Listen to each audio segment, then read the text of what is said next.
एक दिन रसूलुल्लाह सल्लल्लाहु अलैहि वसल्लम मदीना मुनव्वरा में जबल उहुद के करीब तशरीफ फरमा थे। आप सल्लल्लाहु अलैहि वसल्लम के साथ इस्लाम के 3 अजीम साथी अबू बकर सिद्दीक, उमर बिन खत्ताब और उस्मान बिन अफ़्फ़ान रज़ी अल्लाहु अन्हुम भी मौजूद थे। अचानक उहुद का पहाड़ लरजने लगा, जैसे जमीन हिल रही हो। ये मंजर देखकर सहाबा हैरान रह गए।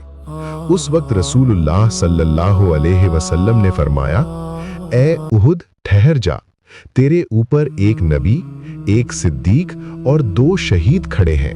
ये अल्फाज हजरत उमर रजी अल्लाह अन्हो के दिल में जिंदगी भर के लिए बस गए।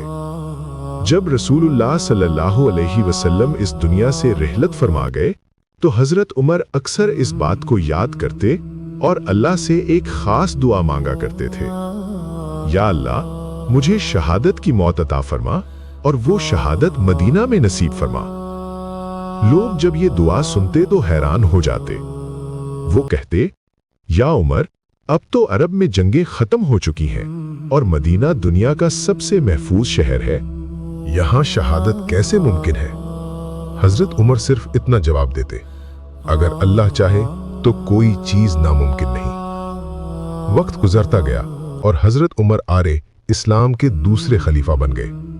उनके दौरे खिलाफत में इस्लाम की सरहदें इतनी फैल गईं कि मशरिक में पर्शिया और मगरिब में अफ्रीका तक मुसलमान हुक्मरान बन चुके थे। हजरत उमर की खिलाफत सिर्फ रियासत नहीं बल्कि तारीख की सबसे बड़ी सुपर पावर बन चुकी थी। Alexander the great, Julius Caesar और पुराने फिरौन सबकी सल्तनतें भी इस खिलाफत के मुकाबले में छोटी लगती थीं। इसके बावजूद हजरत उमर की जिंदगी बिल्कुल सादगी से भरी हुई थी।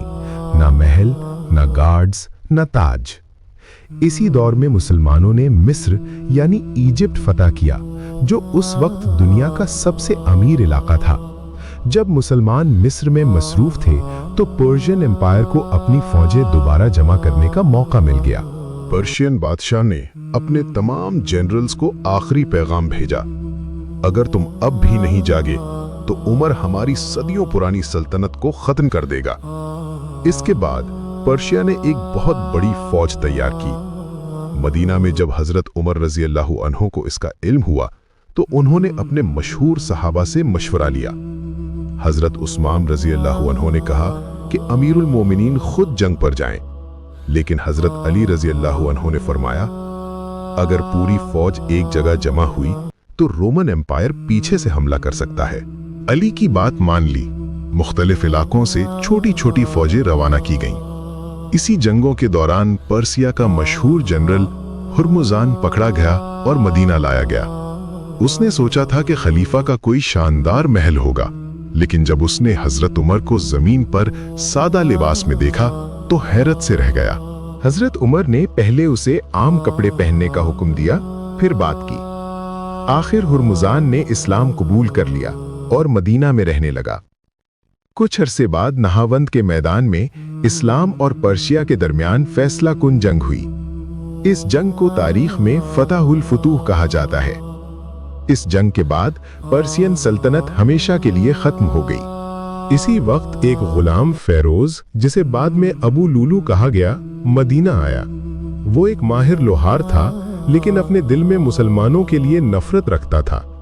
उसने हजरत उमर से शिकायत की कि उसका मालिक उससे रोज 2 दिरहम लेता है। हजरत उमर ने इंसाफ के मुताबिक कहा कि ये उसकी मेहनत के हिसाब से ठीक है। ये बात फेरोज के दिल में जहर बन गई। कुछ दिन बाद उसने गुस्से में कहा, मैं आपके लिए ऐसी चीज बनाऊंगा जो दुनिया याद रखेगी।